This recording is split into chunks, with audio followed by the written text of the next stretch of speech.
Tonight on Killer Date Night, we have a story for you, and our third wheel joins us, so get ready for that. Our story tonight involves a wood chipper and a body. It should be hella good.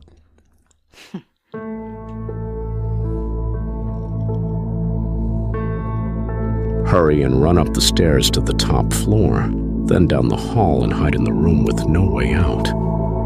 It's time for Killer Date Night. Welcome into Killer Date Night, depending where you are finding us right now. Here's the other places you can find us.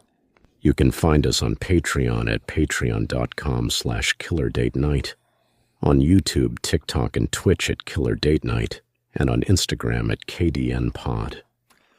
That's right. Welcome in. My name is Kip. I am joined by my better half, Misty. Hello. And my other better half, Troy.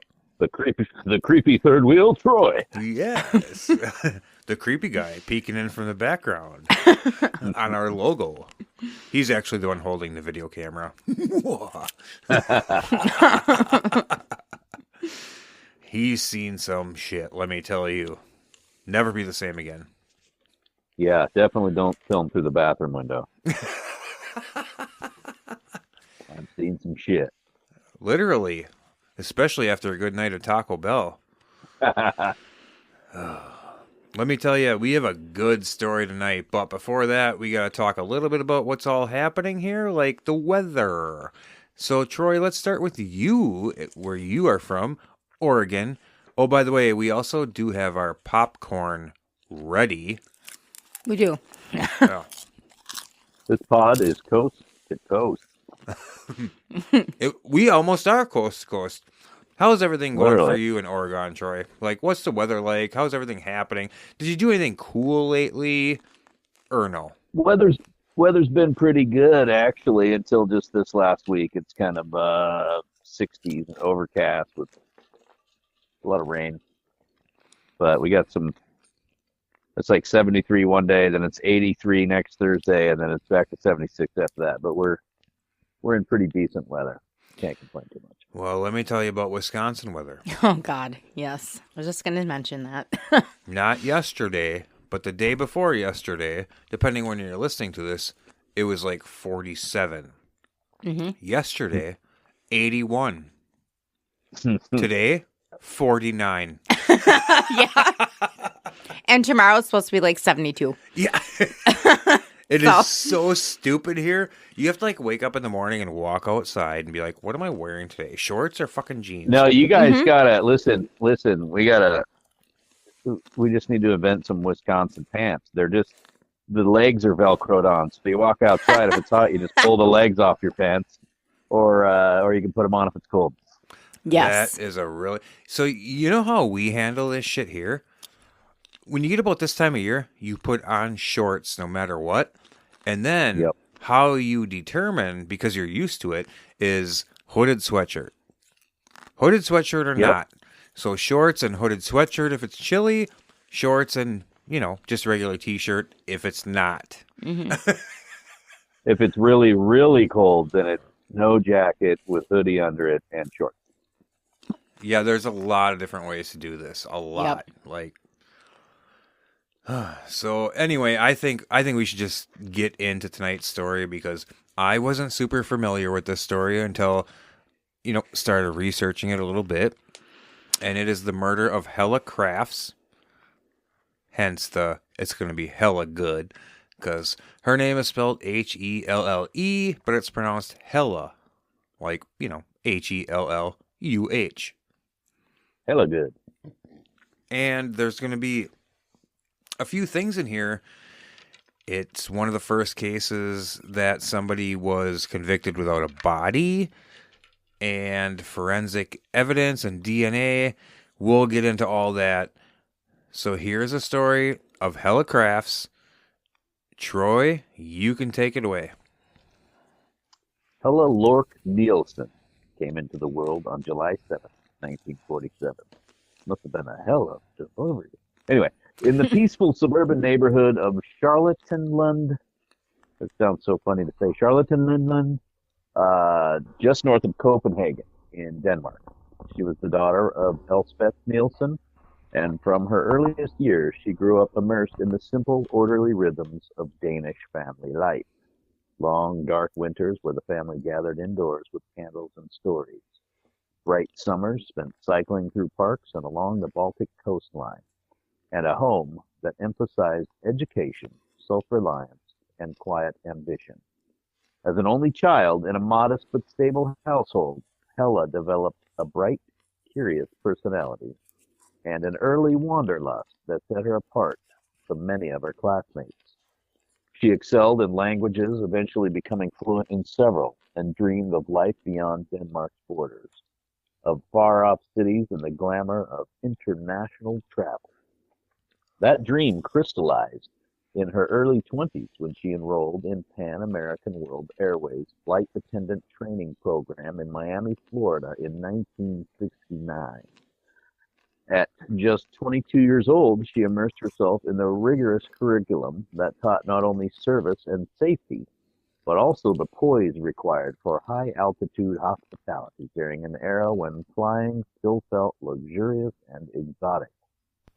It was in those humid Miami training halls, amid the excitement of new careers and new horizons, that her life intersected with Richard Crafts. So essentially, she worked on Airplane. Yes. Very good. She was high a lot. Oh yeah, altitude. She was High at, altitude. Yeah, she was at altitude. So I wonder if we're She was gonna. hella high. Yeah, she. Hella high. she oh my god.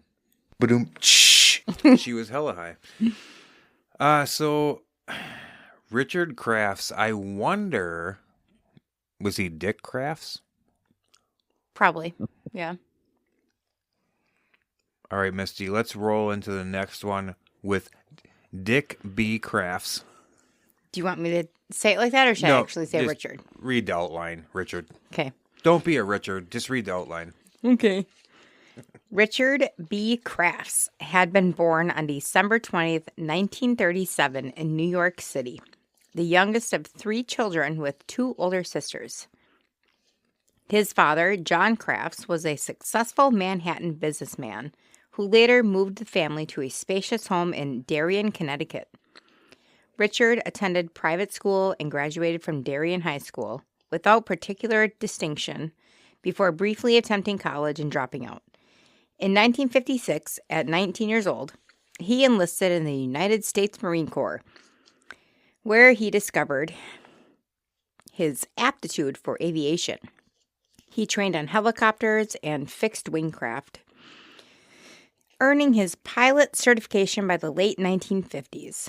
Transferred to Korea and Japan in 1958, he soon began flying covert missions for Air America, the civilian airline that served as a well-known front for Central Intelligence Agency operations throughout Southeast Asia.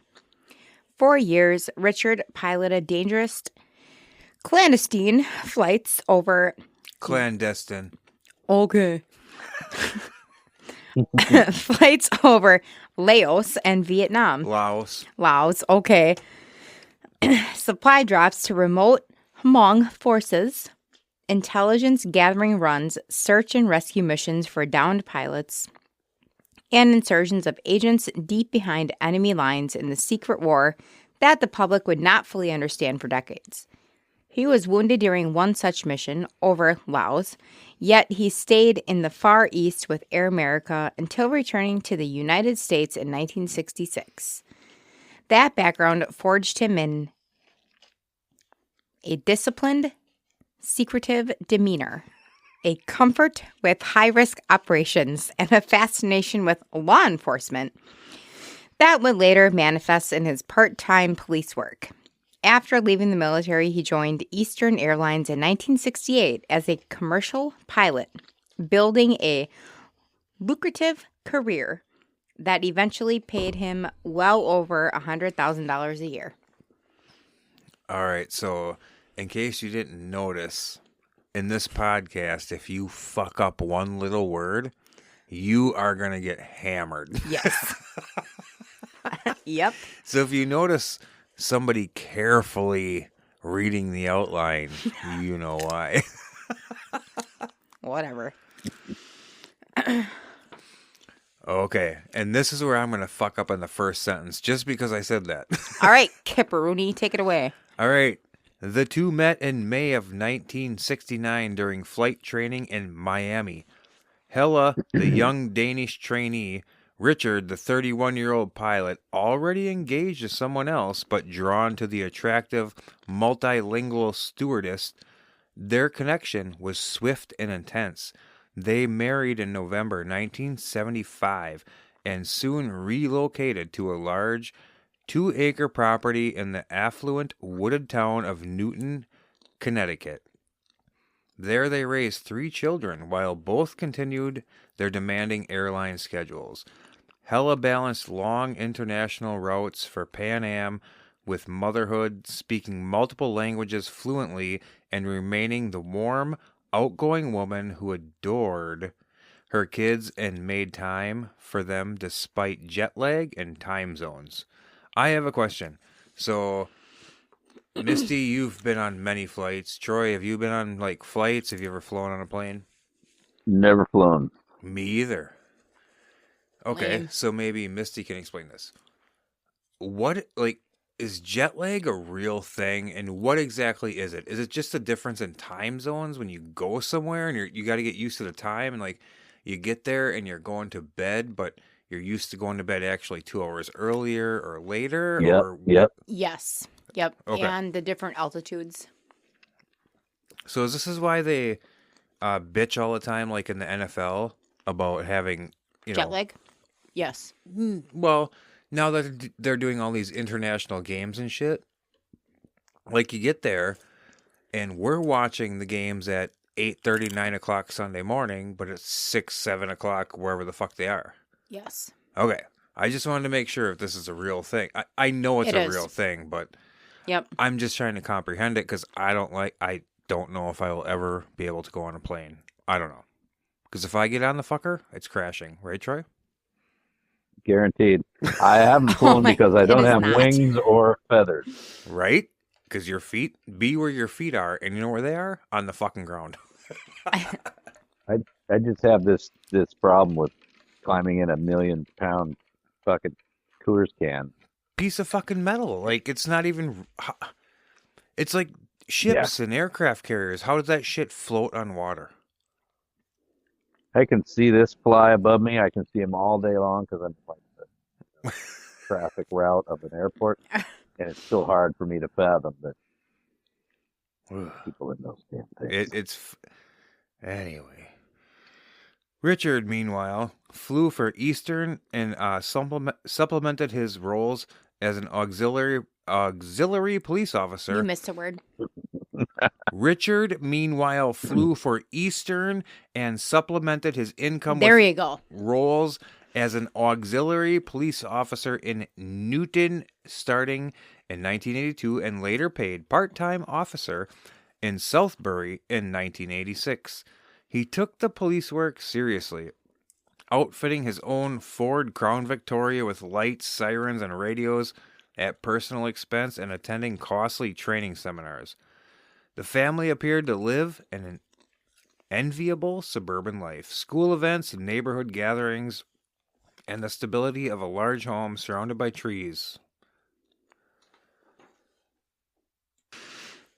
But beneath the surface, tension simmered like a tube steak smothered in underwear with a side of white creamy sauce. Oh my God.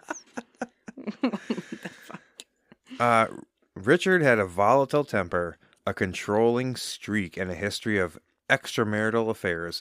Many with other flight attendants. He amassed an enormous personal arsenal of guns. Shit, I got me a bunch of guns. Personal. Personnel guns? Yep. Rifles, shotguns, grenades, and ammunition. sufficient for 50 men, cleaning and polishing them obsessively.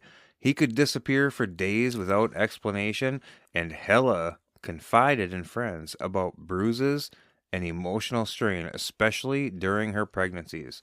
Okay, quick question. One thing on my bucket list, and I don't know where I could do this, I want to pull the pin and throw a grenade. I don't care if it's like in a random, junkyard or something. I want to pull a pin on a real grenade and throw it and blow something up. What do you live near think? a school? What? You live anywhere near a school? No, not. Oh my God, Jesus Christ. Well, elementary school.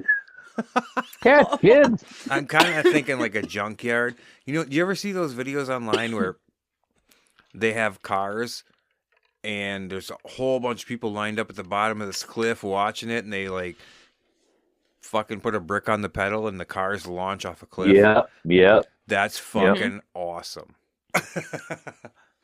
I always wanted to fucking just throw a grenade, don't you? Like in a movie, just fucking grab the pin with your tooth, like toss it. You might be able to, like on a military base, they have training sites. Okay, well, they ain't gonna let me do that shit. Never know. Imagine when you go pull the Maybe. pin out with your teeth and you look down and your teeth are on the pin. Oh God. Shit. Me, I'm fucking getting old. I like drop shit now. I'd be like, oh shit, fumbling it around. Me, I just drop it. Yeah. You saw me today. Oh my God. What was I supposed to do with this again? What's the coolest By thing? 1986. Oh, all right, you go into this next thing, then we'll talk about that. Go. By 1986, the marriage had deteriorated sharply. Richard had survived a bout with advanced colon cancer diagnosed in 1984, beating odds that gave him only a 2% survival chance through surgery and chemotherapy. Helle had nursed him through it, yet he later weaponized the illness, falsely claiming it had returned to manipulate her. Helle suspected ongoing infidelity and confronted him about mysterious long-distance phone calls that appeared on their bills. Enraged, he denied everything. In September, she hired private investigator Keith Mayonnaise, who, that's actually Keith Mayo, but who quickly obtained, Keith Miracle Whip. Yeah, I Who was just gonna say that. Keith quickly obtained photographs of Richard kissing another Eastern Airlines flight attendant outside her New Jersey home. Devastated but resolute, Helle consulted a divorce attorney and filed no-fault divorce papers on November 11, 1986. Papers that were never formally served. During that meeting, she voiced a chilling premonition. If anything ever happens to me, don't think it was an accident.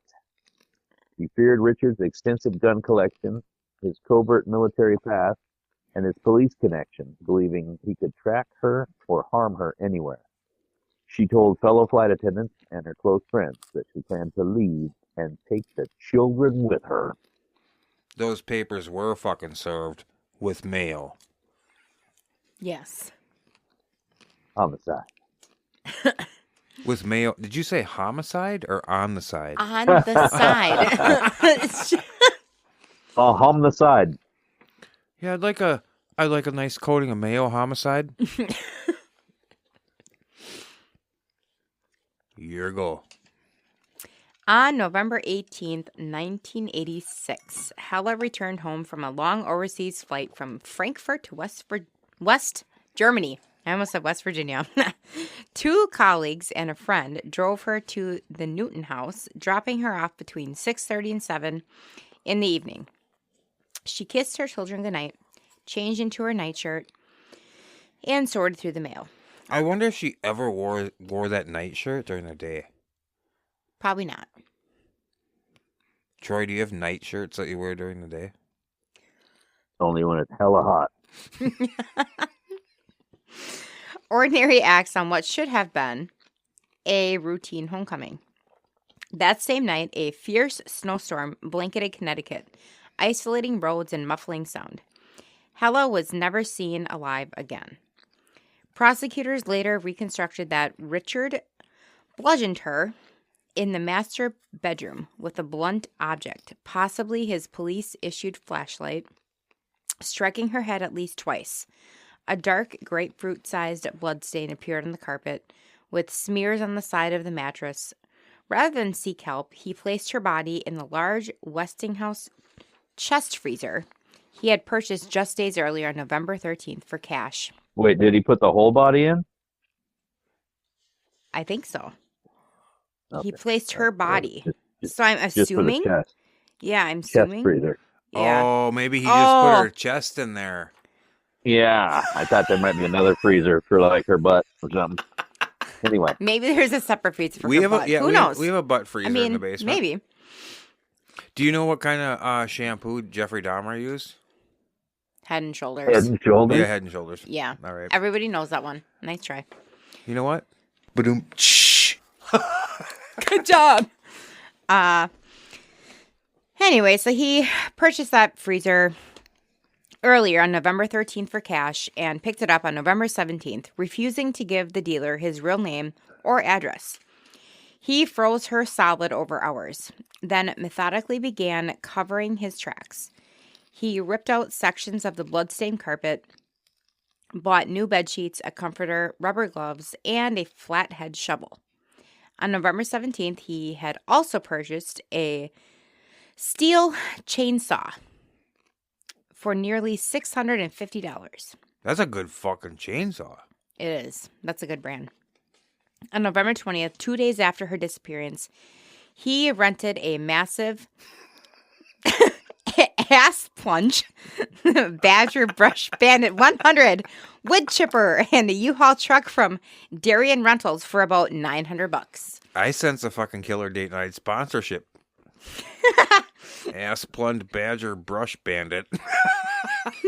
Ass plunge. Yeah, ass plunge. It's an ass plunge. You get it right. Knock down all that bush you have in your life. Oh, dear God. The next morning, November 19th, Richard drove the 3 children and their 19-year-old live-in nanny, Dawn Marie Thomas, and to his sister Karen Rogers' house in Westport, claiming he was taking Helle there too, or that... Wait. I fucked all that up. Claiming he was taking Helle there too, or that a power outage had forced the move. But Helle was nowhere to be found. Over the following weeks, he spun contradictory stories to Pan Am, to friends, and to anyone who inquired. He told the airline she had gone to Denmark to care for her ailing mother, Elizabeth. Later, he claimed she was vacationing with a friend in the Canary Islands, or that he simply did not know her whereabouts. It's actually Elspeth. I see that. Elizabeth flatly denied any such visit. She had last seen her daughter in July 1986 for her own 18th birthday, when Helle stayed just 3 days and no plans had ever been made. The nanny noticed the missing carpet and the sudden absence of the new freezer from the garage. Richard even began dismantling and redecorating parts of the bedroom. He showed almost no emotion or urgency about locating his wife. Concern turned to alarm when Helle failed to report for her next scheduled flight on December 1st. Keith Miracle Whip formally reported Keith Mayo. All right. He formally reported her missing to Newtown police. You Local fucking officers, asshole. ass plunge, some of whom knew Richard as a fellow part-time cop, initially treated it as a possible marital dispute and assumed she would return. Mayo persisted, eventually escalating the case to the Connecticut State Police. On December 26th, while Richard was vacationing with his children in Florida, state troopers executed a search warrant at the Newton home. They discovered the cutout carpet sections, blood on the mattress, and bathroom towels, and traces that later tested positive for O-positive blood, Helle's type. Credit card records revealed the suspicious purchases of the missing freezer, the chainsaw receipt, the woodchipper rental, the U-Haul, new bedding, gloves, and a shovel. The nanny testified to seeing the grapefruit-sized stain and the carpet removal, which Richard claimed was from a kerosene spill. Yet no kerosene odor lingered, and the excuse made no sense. Yeah, if there was a kerosene spill, you You'd you ain't getting that definitely out. smell it. No. I detailed cars for a long time of my life. Gas, kerosene, spilled milk, you ain't getting that fucking shit out. Throw it away. No. Reorder the stuff. Yep. Especially spilled milk. That's fucking disgusting. The pivotal breakthrough came from... It's my turn. Is it your turn? Yeah. God I'm damn after it. Troy. Hello? Duh. Order. Hello? Hello? Hella. I mean, fucking pay hell of attention then. All right. Let's see how I can butcher this paragraph. The pivotal breakthrough came from ordinary citizens who had been out in the blizzard. Joseph Hine, a Southbury town snowplow driver, reported that on the night of November 18th or early the next morning, during the height of the storm, he had seen a rental truck towing an enormous woodchipper parked near the shore of Lake Zor on the Housatonic River. The driver, wearing what appeared to be an orange poncho, seemed frantic as wood chips sprayed into the darkness. Hine later guided detectives to the exact spot. Another officer, Richard Wildman, Dick Wildman. or Wildman, whatever, recalled spotting Richard with the U-Haul and woodchipper in a school parking lot around 4 a.m. Investigators descended on the riverbank and icy waters. What they recovered was both minuscule and damning. Approximately 3 ounces of human tissue mixed with wood chips and leaves, including over 2,660 strands of bleach blonde human hair, matching samples from Helle's hairbrush. Dozens of tiny bone chips later confirmed as human through anthropological analysis, a crowned tooth with a fragment of jawbone still attached, a woman's fingertip complete with a painted pink fingernail that matched a bottle of polish found in the Crafts bathroom, a big toe, a thumb, fragments of lacy underwear, blue fibers consistent with Helle's nightshirt, and even a mailing label and envelope addressed to Helle Crafts. Divers pulled a chainsaw from the river. Its serial number had been deliberately filed off, but laboratory restoration traced it directly to the exact still model Richard had purchased and registered. Blonde hairs were tangled in the chain's teeth, and traces of O-positive blood and tissue clung to the blade. Inside the rented U-Haul, they found a clump of tissue-like material that tested positive for human blood. Back at the house, 5 tiny bloodstains on the mattress showed a splatter pattern consistent with blunt force trauma delivered from above. I am so proud of you. Atomic elbow. There is no fucking way I could have read all that shit in the outline that I made and not fucked up. I am proud of you. I'm smarter than you think, you know. I mean, I know. Do you want me to make you a drink?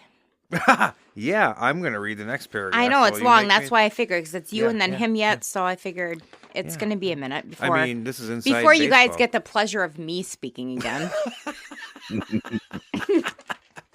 All right, Troy. Well, I am going to attempt to read this next paragraph that I wrote without fucking up while Misty goes and makes me a rum and coke. Good luck. Do you want me to bring it with me so I can correct you? Or, Just get the fuck out never of here. mind, I can't wear headphones. Get in there and make me a sandwich. Oh. Don't tell me what to do. Speaking of that, Troy, have you had any drinks lately at all or no? Had a few the other day. I was just wondering how that was going because I don't know. We're not going to get into our story. I was just curious, just a bro looking out for a bro. Yep. Yeah, no, trying to cut down. I've had about a 6-pack a week, I think. Ah. Maybe one day. Well, you let me know in the future, and so we can let all our listeners know if we need to have like a good ripper and just go and do a bonus episode in Patreon, just hammered. Mm-hmm. That'd be hilarious. Won't be hitting 17 this time. Yeah. All right, so leading the forensic effort was Dr. Henry Lee, then director of the Connecticut State Police Forensic Science Laboratory and already one of the nation's most respected experts. Lee meticulously documented every microscopic fragment using hair comparison microscopy, blood typing, fiber analysis, and blood spatter interpretation to link the evidence to the Craft home and to Helle. The case became a landmark demonstration of forensic science in no-body murder prosecutions. Historically, convictions without a corpse were extraordinarily rare. The legal principle of... Oh, fuck.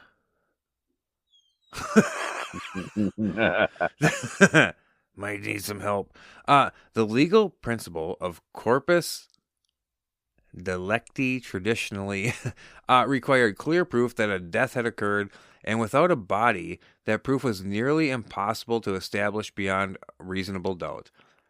Juries and courts demanded more than circumstantial evidence, confessions, witnesses to the killing itself, or overwhelming physical proof. But advances in forensic techniques, especially in the 1980s before DNA profiling became routine, began to change that. Tiny biological traces, tool mark analysis, and dental identification could now reconstruct a death with scientific certainty. In this case, forensic odontologist Dr. Konstantin P. Karazoulis and Dr. Lowell Levine examined a tooth crown and jaw fragment. Through X-ray comparisons with Helle's dental records from 1980 to 1986, they declared a match, medically absolutely certain, noting also a traumatic fracture consistent with a blunt force impact. An anthropologist confirmed the bone chips were human. State medical examiner Dr. H. Wayne Carver took the demonstration a step further. He obtained a 47-pound frozen pig carcass, fed it through an identical woodchipper model, and produced bone fragments with the exact same chipping patterns, striations, and shapes as those recovered from the riverbank. The experiment proved beyond doubt that a human body, frozen solid, chainsawed into manageable pieces, then pulverized, could be reduced to the microscopic debris found at Lake Zor. Lee's team cataloged how Richard had likely kept the body frozen for hours to minimize mess, dismembered it in the back of the U-Haul to contain blood, then aimed the roaring woodchipper toward the river during the snowstorm so the powerful machine could spray the remains into the water and onto the snowy shore. Any larger pieces that missed the river were apparently shoveled away. The noise of the chipper was masked by wind and isolation. The storm erased tire tracks and footprints. On January 13th, 1987, with the tooth and other fragments sufficient to establish death, the medical examiner's office issued Helle's death certificate. Richard Crafts was arrested that same day for murder and held on a $750,000 bond. He submitted to polygraph earlier and passed, but investigators noted the iconic truth. He genuinely no longer knew where Helle was because he had destroyed every recognizable trace of her. So, man, in a wood chipper, how Frozen, chainsawed, and wood chippered. It cut her up into pieces, kept her frozen, and then wood chipped all that. I can't imagine. You know, I sit here and think, like, boy, could I just, like, throw Misty in a freezer and then like cut her up and put her arm, just throw her through a wood chipper. Nope, I couldn't do that. I fucking hope not. I'm sitting right here. I mean, anything like that. I used to feel bad. Well,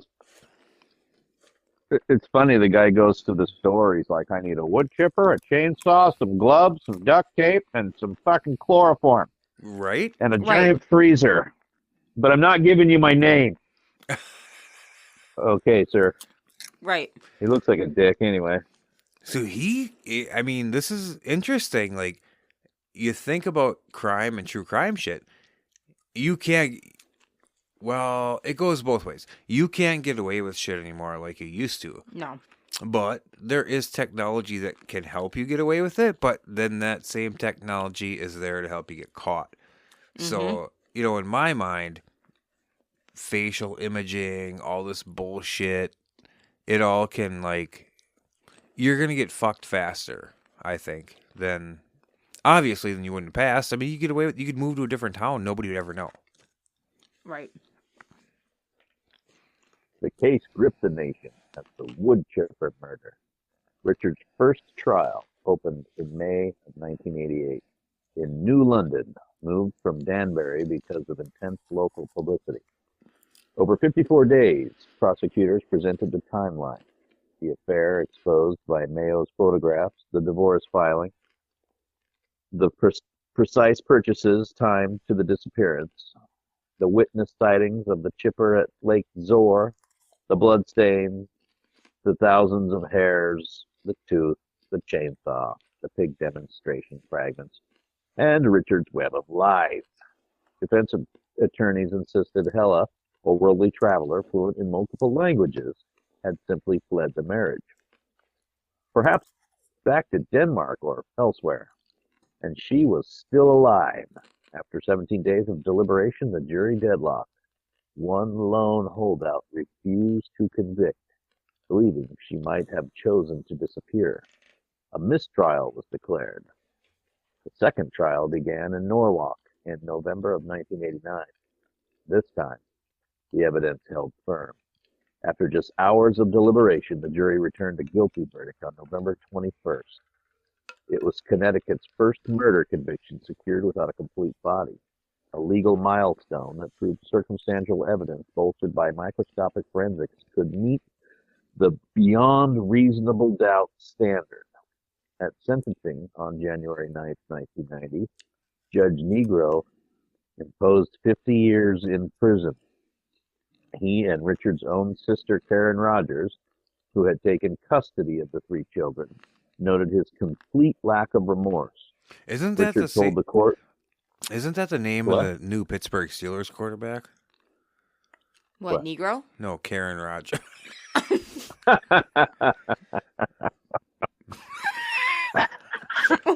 I don't know. There are so many names mentioned there. Karen Rogers. Oh. Okay.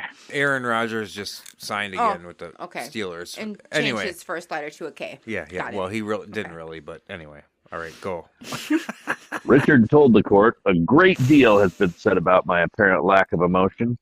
He has ice water in his veins. I have feelings like everyone else.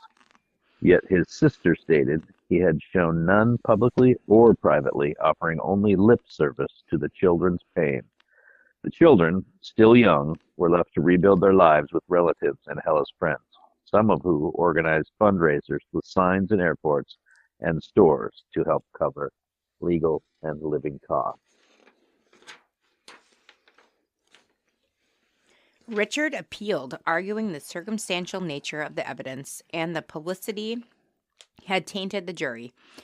But the Connecticut Supreme Court rejected the appeal 4-1 in 1993, affirming that the forensic links and behavioral evidence were more than sufficient. He served 32 years before being released in January of 2020 under Connecticut's old statutory good time provisions for good behavior and prison work. Provisions later changed for newer sentences.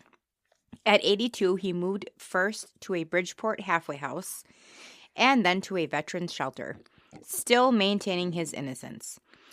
Helle's mother, Elspeth, required medical care upon learning the full horror of what had happened to her only child. Friends and colleagues remembered Helle as the vibrant Danish flight attendant who lit up rooms, a devoted mother who had finally summoned the courage to escape an abusive situation, only to have her life violently ended in her own bedroom. The tiny fragments recovered from that snowy riverbank, hairs, bone chips, a single tooth with its jaw fragment, a painted fingernail, spoke with scientific clarity where an intact body could not. They proved that even the most meticulous attempt to erase a human life could be undone by forensic science. In the quiet suburbs of Connecticut, the Woodchipper murder remains a chilling reminder that the most ordinary-looking marriages can conceal the darkest secrets, and that the patient, painstaking work painstaking woke. Troy, are you going to woke tomorrow? Shut up. Troy, where do you woke? Do you woke at an electric bike dealership? I was doing so good. Walk this way. Stop. Painstaking. Boom, hammered. Oh my God. Work of investigators and scientists can bring justice from the smallest shattered pieces of evidence.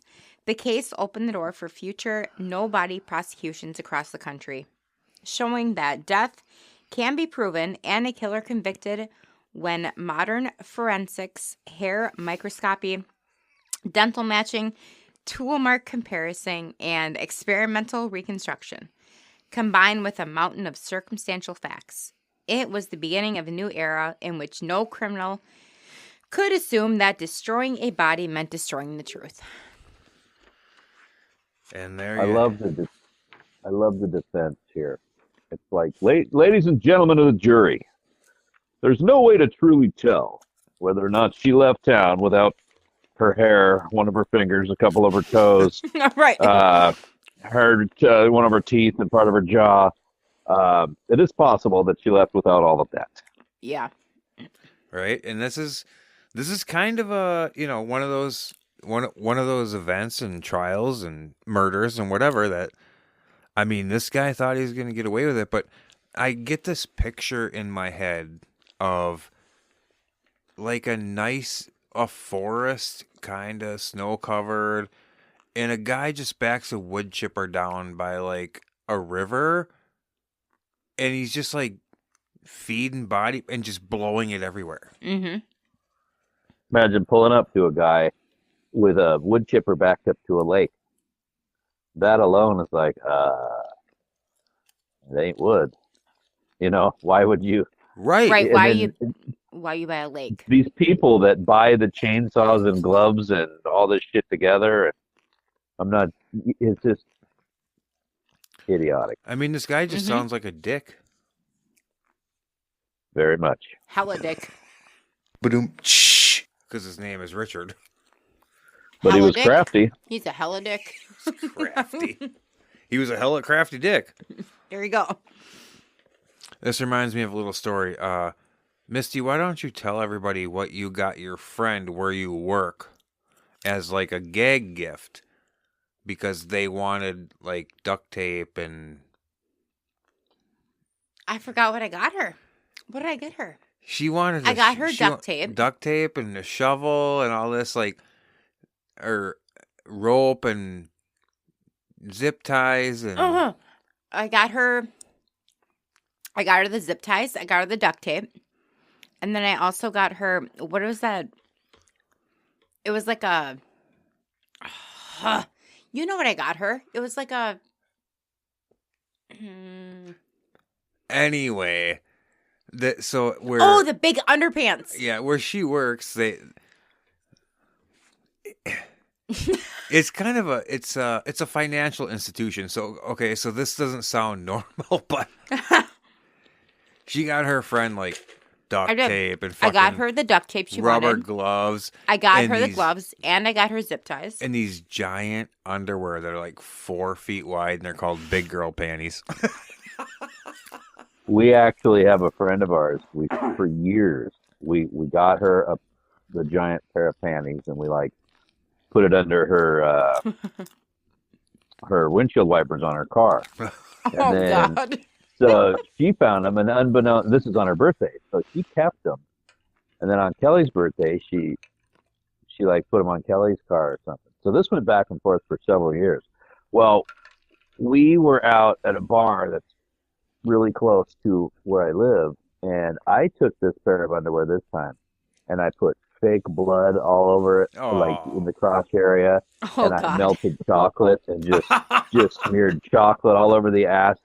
And then at the bar, while they were all partying in there and everything, I snuck out and I ran home and grabbed them, and then I hooked them onto her trailer hitch, but I kind of folded it up just loosely, so as soon as she drives, it would fall down. Oh, yeah. And I laughed and laughed and laughed, and then everybody came out, and she got into a different car, and that car was gone. So I accidentally did it to somebody found a bloody, shitty pair of gigantically fat underwear stuck on the back of their car. And they took off. It looks like a fucking drag strip car at the end, you know? My Yes, God. Parachute. yes. Oh, my Like God. a car skidded, and then there was an accident that was fatal. Oh. That's freaking awful, but awesome at the same time. I've always wanted to go just get like a box of Baby Ruths and the tube of the like fake blood for Halloween, and you just go and hit the freeway, and then you just drive, and then you pull up to each rest stop, and you go in, and you squirt a little blood on the toilet seat, a little bit in the water, and drop a couple Babe Ruths in there, and then you lock the stall, then you leave. Or the other thing was you go to like your local thrift store, and you grab a bunch of pairs of shoes, and you just drive down the freeway, and you lock the stall from the inside and crawl out underneath, leaving a pair of shoes in front of the toilet. So the people will stand there for hours looking down and seeing feet, and they don't want to say anything to the person in there that they think's taking a shit. There's nobody in there. Oh. They did that to us one time at work, because there was a night shift and a day shift, and the night shift, like, people would leave their shoes there and shit. Somebody put the fucking shoes in there and locked the fucking thing and crawled out. And there was a huge line of people doing the pee-pee dance, and like, oh, it was fucking, I was just like, that was so genius. I always wanted to do it. It would be the kind of prank that you wouldn't get the fruits of your labor, but just more giggling, thinking about what the person thought when they found it. Do it in every fucking stall in the bathroom. Yeah, exactly. So there's just none available. And then you drive down to the next stop and the next stop and the next stop. Just make an actual trip of it just to fuck with people. Oh, my God. Maybe leave a little note in each pair of shoes that says, listen to our podcast. Like, you son of a bitch.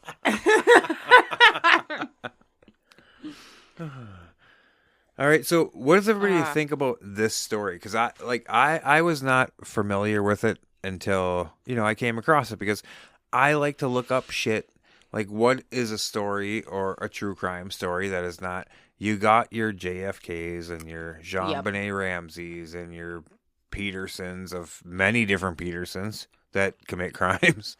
And I came across this one and I was like, this is fucking interesting. How was Reminds this me of one not Fargo. more popular? Like a Woodchipper. And you know what? I didn't even look. Did you ever see Fargo? I have never seen Fargo. No. Oh my God, it's Woodchipper. I'm sure this is loosely based partially on, I mean, that's probably where they got the idea, but yeah, there's a famous Woodchipper scene, and a guy that hires someone to kill his wife, and you should watch it. It's really, really good. I know it's I know it's an older movie, and I've heard of it a million times. I just have never watched it. I've heard of it. The chick won an Oscar for it. The main actress, I can't think of her name right now, but she won an Oscar for it. Probably super popular. We just don't know what the fuck we're talking about. They got the weird accent, and Canada, she's a pregnant sheriff, and they're looking for the Woodchipper people. Yeah, I don't know. This was just, it caught my attention because I didn't realize how big of a deal it was to have the body. You know, and all the smoking gun evidence is here that this motherfucker did it. Mm-hmm. But they didn't have a body, and this was apparently one of the first where they didn't have an actual... Well, they kind of did have a body. It just wasn't all... There was enough... I've heard of something similar to this, which is obviously later, but to where they find either enough parts or perhaps a singular... Like if they find a part of your heart, they know you are no longer alive. Right. Right. So they can kind of consider that a body, basically, I guess, in some ways. But yeah, that one all kind of added up. Wood chippers, chainsaws, freezer, blood stains, body parts, toes and fingers and jawbones and hair, lots of hair. Yeah, it's just not like it used to be for people like this. You know, back then you could get away with this shit. Now, even if you're out in the woods, chances are there's a Google Earth photo, something happening, you know. Well, even those guys back then that would get away with it. Now, guys like 89 years old, he's got to be nervous as shit because they can use forensics from back then to catch him now.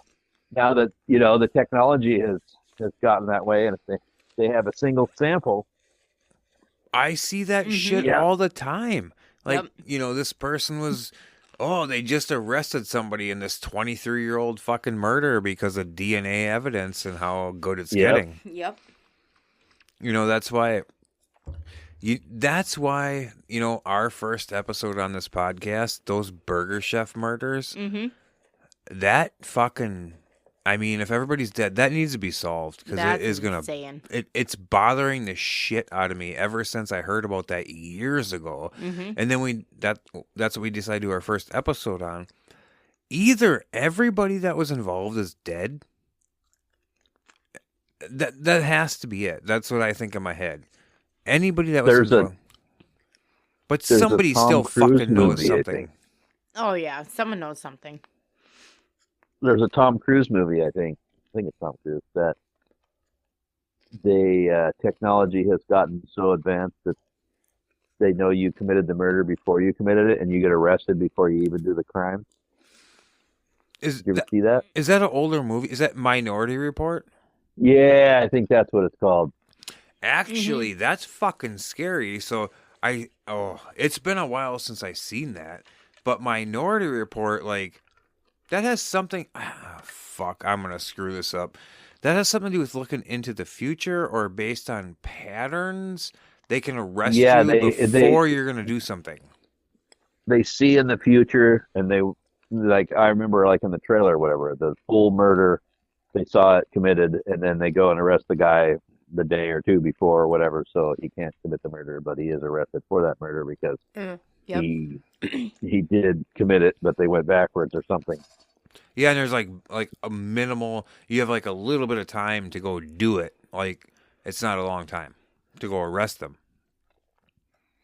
Yep. It says like John Cruise, who played in the movie, becomes a John Cruise. John Anderton, played by Tom Cruise. Oh, so John. Whatever. Okay. John Anderton. Whatever. John Cruise. I get it. I get it. Who becomes a fugitive after the precogs predict he will commit a future murder, forcing him to uncover a conspiracy while questioning the system he upholds. So yeah, they convict him before he even commits it. Yeah, there's a couple movies like that. It's fucked up if you go back and look at some of these movies. It doesn't surprise me, though, with this one, because Steven Spielberg directed it. It was so funny that we made it through all that shit, and she fucked up once, and we just fucking buried her. Like, you know what's... This is what I love. We put her through the wood chipper. You know One time, and then the rest was fucking golden. I need to get a wood chipper sound, and I'm going to hit that every time one of us fucks up. even me, I'll hit it on myself. I don't care. You won't. Yeah, fuck fine. It's hilarious because as I was listening to all of us talk, everybody's like talking, like carefully trying to pronounce everything. Because I don't want to go through a fucking wood chipper. That's why. And the word was woker. Woker. I can't even remember. It's fucking hilarious. But anyway, that's going to do it for this episode. I think this episode was hella good. It was about Helle Crafts. Getting put through a wood chipper. Rest in peace. One hella of a crime. Mm-hmm. I mean, the fucking puns are just going to unload. And this is a little tease right here. Not 100% if we are going to do this, but you should go check us out on Patreon. Because we might be starting a new podcast, but not really. But we are. And it might just be called... But not really. Yeah. Well, I don't know. We put it through the wood chipper a couple times, trying to come up with a couple different names. But we might have a name for it where all these things we talk about, we might reverse into if they didn't happen or if they were a good thing.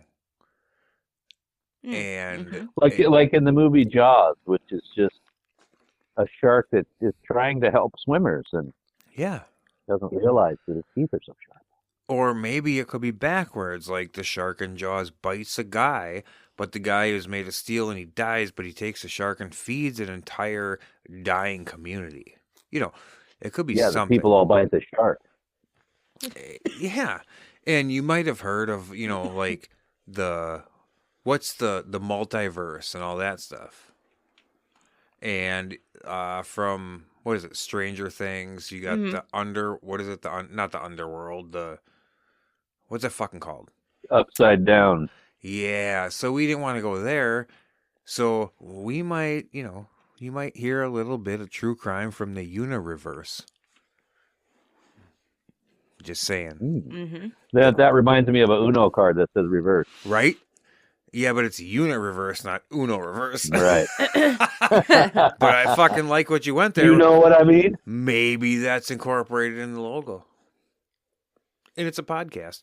Only heard inside Killer Date Night Patreon, where everything is fucking backwards. But, so what do you guys think of this case? So we would go over if she went through the wood chipper backwards. Oh, it might be totally different. It might have been they were having a picnic and they just decided to send like cupcakes through the fucking wood chipper and nothing ever really happened. Like he chopped up the wood chipper and fed it to her. So actually the wood chipper went through her. Okay. And she shit it out her ass and blew it into the river. By the lake. Yeah, by the lake. God. They were camping and she took a shit on the lakeside and they found fragments of a wood chipper. Of an ass plunge wood chipper. Oh my God. Yeah, you need to go find us on Patreon. And parts of the chainsaw are still in there. Oh my God. Okay. Oh my God. Holy shit. All right, well, thanks everybody for tuning in. We really appreciate it. We do. Here's where you can find us.